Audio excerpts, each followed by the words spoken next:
you know, there was a bit of criticism just a week ago when you guys went ahead and approved this almost $200 million sale of missiles to Egypt in the midst of a crackdown on dissidents.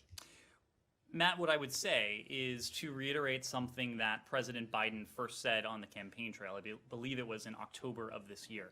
He made the point, and it's a point that applies to his now administration, that human rights are values, principles that are universal, will always be, we will always carry them with us in our bilateral relationships. That includes, importantly, when it comes to our closest security partners. We have, of course, discussed some of them in this briefing room. The idea that relationships can be multifaceted. We have interests, but we, of course, have our values. We're never going to discount our values in pursuit of our interests. And that is true in the case of Egypt.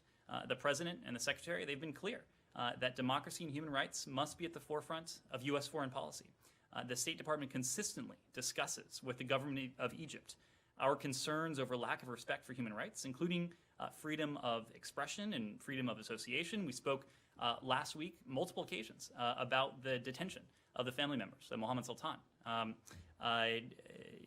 So clearly, these issues will always be in our bilateral relationship. You saw that reflected in the readout today. Certainly, I hope what we see is what happens on the part of the Egyptian government. That's where we want to see improvement.